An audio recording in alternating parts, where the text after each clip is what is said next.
Assalamualaikum warahmatullahi wabarakatuh.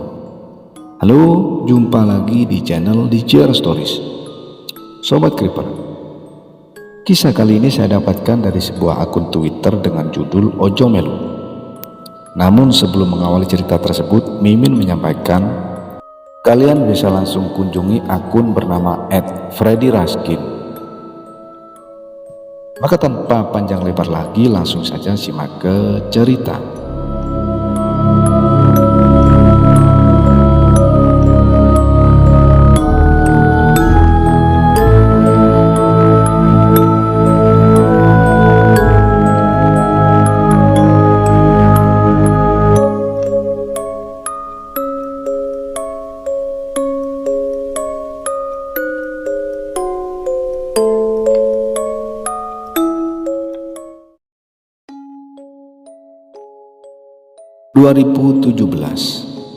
Hari sudah mulai gelap ketika kendaraan yang ditumpangi Yuli melewati kota Jember.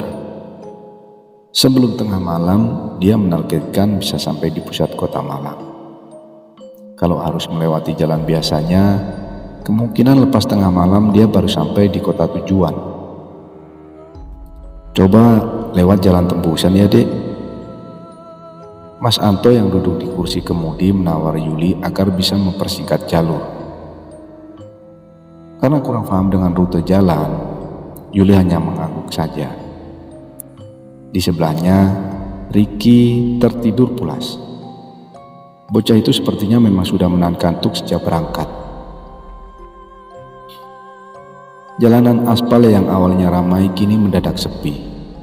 Mobil yang dikendari Mas Anto kini tinggal beriringan dengan sebuah mobil Panther di depannya.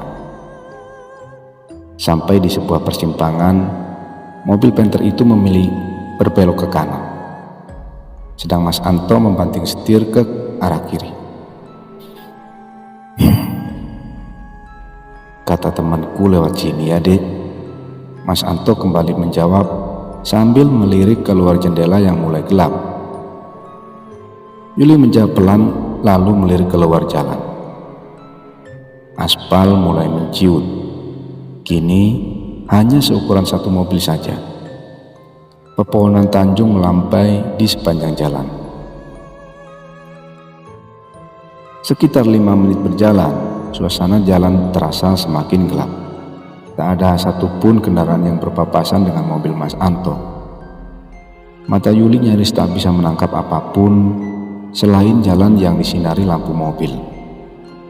Di depan tiba-tiba tampak sebuah bangunan bercahaya. Semakin dekat, ternyata itu adalah sebuah bangunan masjid. Dek, aku istirahat sebentar ya, tak kuat ngantuk, kata Mas Anto. Ya udah mas, aku mau sekalian sholat sama ke kamar mandi, sahut Yuli. Mobil pun kemudian menepi. Ada sebuah bangunan mirip aula kecil. Bangunan itu ada tepat di pinggir jalan. Masjid yang tadi terlihat berada sekitar 50 meter di belakang aula. Mas Anto langsung turun dari mobil Panther lalu merebahkan badan di dalam bangunan aula setengah jadi. Ricky masih terlelap di jok belakang. Yuli kemudian turun dari mobil. Sebelum turun, Yuli mendengar sayup-sayup suara orang sedang berbincang-bincang. Dia mengira ada banyak orang yang sedang berkumpul atau mengaji di masjid. Yuli lalu menyusuri jalan kecil yang ada di samping aula. Pelan-pelan dilewatinya jalan setapak kecil yang basah. Sambil berjalan, Yuli melihat ke kanan dan kiri. Nyaris tidak ada rumah sama sekali. Sejauh mata memandang hanya gelap yang terlihat. Dalam batin, siapa yang akan sholat di masjid jika tidak ada satu rumah warga pun yang terlihat? Begitu sampai di depan masjid, Yuli tak melihat siapapun. Masjid itu kosong. Hanya cahaya lampu berwarna kuning telur yang menerangi.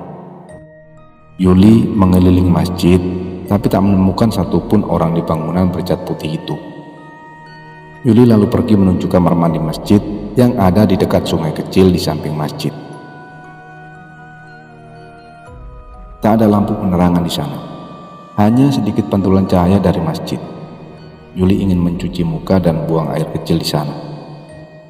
Sebenarnya tempat itu tak cocok disebut kamar mandi. Mungkin lebih tepatnya adalah sungai yang dikelilingi sedikit tembok.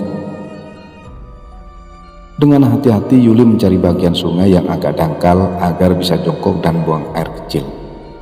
Dilihatnya atap kamar mandi yang berlubang dan langsung menghadap langit. Tiba-tiba terdengar ada suara banyak langkah yang mendekat. Suaranya seperti rombongan ibu-ibu yang melintas. Yuli bergegas berdiri, melongokkan kepalanya keluar dinding kamar mandi. Namun lagi-lagi kosong. Tidak ada apa-apa, hanya jalanan kosong, sang angin semilir yang lewat. Wah, gak beres nih, batin Yuli. Dia lalu bergegas berjalan kembali ke arah mobil yang masih terparkir di sepanjang jalan. Yuli melongok ke kanan dan kiri, namun tidak ada satupun orang yang ditemuinya. Dilihatnya jam di HP masih menunjukkan pukul 19.30. Yuli mempercepat langkah kakinya. Sesaat angin yang tadi berhembus mendadak berhenti. Mobil sudah berhenti. Setengah berlari Yuli menghampiri. Dibukanya pintu tengah mobil. Ricky masih tidur meringkuk di dalam. Yuli langsung masuk dan menutup pintu mobil. Sambil mengatur nafas yang tersengal akibat berlari, Yuli merebahkan punggungnya ke jok mobil. Dia melirik suaminya yang masih terlentang tidur di halaman aula. Yuli berniat membangunkan suaminya setengah jam lagi sebelum kembali melanjutkan perjalanan. Yuli tak berani melihat sisi lain. Semuanya memang tampak gelap. Tapi seolah ada yang mengawasi mereka bertiga dari berbagai sudut. Yuli memilih memindahkan pandangannya ke langit-langit mobil. Rasa kantuk tiba-tiba menyerang. 2 kali menguap, Yuli sudah terbawa ke alam mimpi. Dia seolah tak bisa melawan rasa kantuk yang mendadak muncul itu. Di dalam tidurnya, Yuli kembali mendengarkan suara keramaian. Mirip suara yang dia dengarkan sesaat setelah mobil berhenti. Yuli membuka pintu mobil. Kali ini suasananya tak lagi gelap. Malah ada banyak cahaya terang. Mobil-mobil dengan berbagai jenis terparkir di depan dan belakang mobilnya. Yuli lalu melihat ke arah masjid. Ada banyak orang yang sedang duduk di atas tikar. Cahaya terang dari lentera yang dipasang di tiang-tiang menyinari mereka. Yuli turun menghampiri orang-orang yang duduk di atas tikar. Kebanyakan dari mereka adalah orang tua. Dengan baju kebaya khas orang tua, lalu bagian bawahnya menggunakan jarik dan kerudung polos berkain tipis. Orang-orang itu duduk menatap satu sudut. Tak ada satupun yang berbicara. Mereka seperti mendengarkan ceramah sosok laki-laki yang berdiri di mimbar kecil. Yuli memandang heran orang-orang tua yang jumlahnya sekitar 150-an orang itu. Wajah mereka kosong menatap ke depan. Padahal tadi terdengar sekali suara mereka berbincang-bincang. Duk. Yuli menoleh ke belakang. Ternyata ada 2 orang wanita yang sudah berdiri di belakangnya. "Nggih Bu, wonten napa?" jawab Yuli gagap. Awakmu kate nang ndi? Wanita tua yang rambutnya digerai bertanya kepada Yuli. "Badhe ten Malang, Mbah." Yuli berusaha kuat menjawab. Aku melu yo. Kini wanita tua yang berkerudung yang berbicara. Yuli merasa tak nyaman. Ada hawa tidak enak yang dia rasakan ketika 2 orang itu berbicara. "Mboten, Mbah, mobilnya pun sempit." Kali ini Yuli perlahan berjalan mundur. Dipercepat langkahnya kembali menuju mobil. Dua orang wanita itu menyeringai menatap Yuli yang berjalan mundur ketakutan. Barisan gigi hitamnya terlihat jelas seperti mengetahui ketakutan Yuli. Di belakang dua orang itu, ratusan orang tua lainnya tiba-tiba sudah dalam keadaan berdiri dan melotot ke arah Yuli. Bayangan orang-orang tua itu seolah terus mengejar. Yuli langsung melompat ke dalam mobil. Ditutupnya rapat-rapat pintu mobil. Dilihatnya Ricky yang masih tidur meringkuk saat mata Yuli menoleh ke jendela di samping Ricky. Dia melihat nenek-nenek berambut panjang sudah berdiri di sana. Mulutnya seolah memberi isyarat. Aku melu. Seketika Yuli menjerit kencang.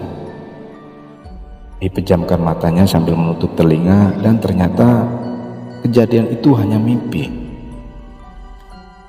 Yuli terbangun dengan keringat membasahi punggungnya. Dilihatnya Ricky masih tertidur di sebelahnya. Yuli lalu bergegas turun. Dia berlari ke aula kecil tempat Mas Anto tidur. Dibangunkannya suaminya agar segera melanjutkan perjalanan. Ayo Mas, kita lanjut jalan. Perasaanku gak enak, ujar Yuli. Mas Anto terlihat bingung. Dia langsung duduk sambil mengembalikan kesadaran.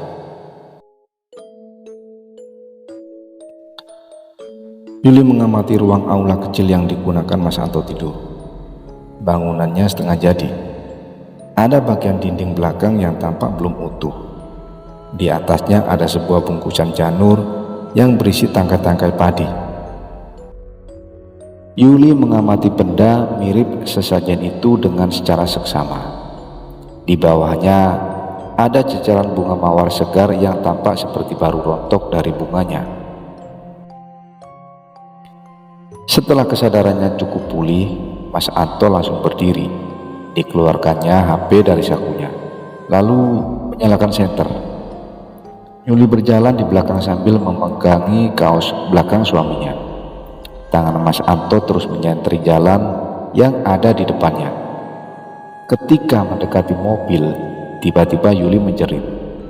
Dari cahaya HP suaminya, terlihat ada makam yang ternyata berjajar di samping jalan tempat mobilnya parkir.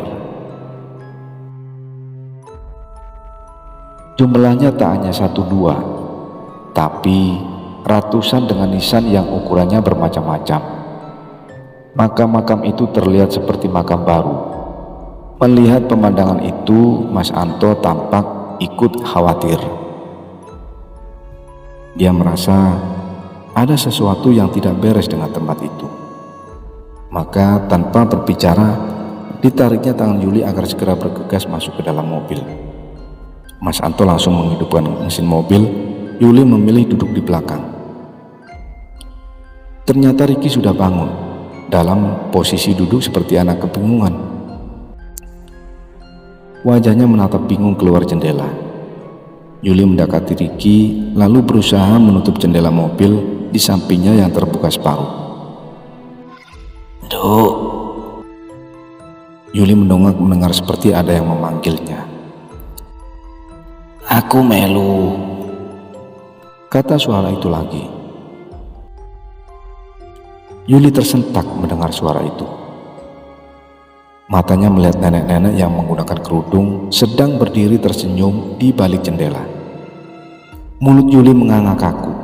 Matanya menatap lekat wanita yang sempat muncul dalam mimpinya. Tubuh Yuli tegang. Baru setelah mobil melaju sekitar 15 meter, Yuli kembali tersadar. Tubuhnya langsung lemas bersandar di jok mobil. Sambil mengembalikan kesadaran, Yuli melihat ke arah spion. Lampu masjid dan aula yang tadi didatanginya mendadak mati. Bayangan kembali hitam pekat. Mobil terus melaju. Sampai setengah jam lamanya, anehnya Yuli tak melihat sedikit pun penampakan kampung atau pemukiman. Hanya deretan pohon cemara gunung yang berdiri rapat. Lalu siapa yang sholat di sana? Batin Yuli. 15 menit berselang, jalan gelap panjang itu tak kunjung berujung. Mas Anto tampak membaca ayat-ayat suci. Sejak keluar dari aula, Mas Anto tak mengeluarkan satu patah kata pun. Yuli mengikuti bacaan-bacaan yang dilantunkan Mas Anto. 10 menit kemudian baru tampak ada cahaya di depan. Mas Anto menancap gas mobil dengan kencang. Rupanya ada persimpangan. Begitu sampai jalan besar, Yuli dan Mas Anto terkejut. Jalan yang mereka tuju adalah jalan pertama yang mereka lalui.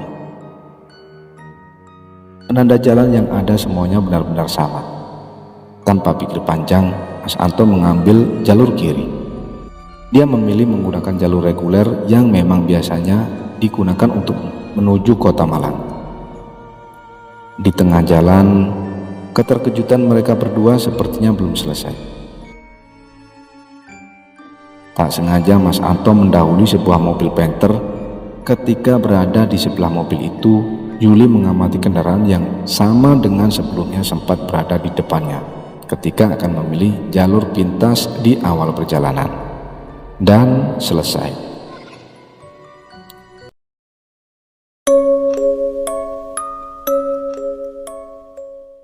Demikian akhir kisah dari tulisan Freddy Raskin. Sebagai pencerita, saya berharap semoga kisah di atas dapat memberikan suatu pelajaran bagi kita semua. Ambil hikmah dan manfaatnya. Semoga kita semua senantiasa dihindarkan dari segala kejahatan yang terlihat maupun yang tak terlihat, dari siang dan malam, serta dalam lindungan Allah Subhanahu wa Ta'ala. Akhirul kalam, wassalamualaikum warahmatullahi wabarakatuh. Salam Creeper.